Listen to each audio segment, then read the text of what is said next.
Good Erev Shabbos. Today's Torat Eretz Yisrael personality is an extraordinary man, Rav Yitzhak Isaac Halevi Herzog, Zecher Tzaddik Livracha. Before succeeding Rav Kook as the chief rabbi of Israel after Rav Kook's passing, Rav Herzog was the chief rabbi of Ireland, an incredibly brilliant autodidact who taught himself for most of his life vast areas of Torah and also studied secular knowledge, earning his PhD in chemistry, studying the tcheles of the chilazon, that famous blue dye, trying to figure out how we make the tzitzis in their most ideal form. But perhaps one of the most notable qualities of Rav Herzog was his activism. Rav Herzog was active during and after the Holocaust on behalf of European Jews. And this activism took both physical and spiritual forms.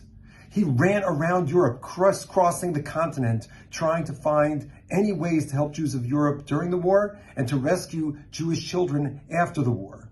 He also instituted tefillos and davening and learning and ruchnius, spiritual responses to the catastrophe. Rav Herzog melded these two things together in one story that I heard from Rabbi Beryl Wein, who was there. In the late 1940s, Rav Herzog paid a visit to the city of Chicago. And Rabbi Wein describes that as a young boy, he went with his father and a group of several in black cars to the Midway Airport to greet Rav Herzog on the tarmac. Rav Herzog descended the stairs from the plane. He had a tall, distinguished black top hat and a long black coat and a beautiful hadras pan, a beautiful beard. And they drove him to the Hebrew Theological College, to the Beis Medrash LaTorah, where he spoke and he gave a drasha and a shir. And at the end, Rabbi Wein said, he looked at each of the students, the Talmidim, the younger people who were in the audience. And he put his head in his hands and he began to cry. As a kid, Rabbi Wein never saw an adult cry. Rav Herzog began to wail at the loss of the Jewish people during the Holocaust and specifically the loss of the children. He told them he was coming from Rome and yet the Pope shut him out. The Pope would not help him. Despite his pleas, the Pope said, I can't help you with the Jewish children. Said Rav Herzog to the children, you are the future of the Jewish people. What are you going to do?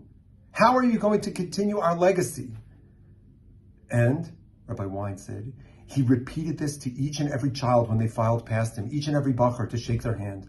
Rav Herzog understood that you needed to both be active practically, politically, to meet with the Pope, but ultimately it's our responsibility to respond spiritually, to respond religiously to any crisis that may come our way. In these times, we need to do both. When Am Yisrael is facing a challenge, to both the physical response and, of course, also the spiritual reaction, the spiritual activism.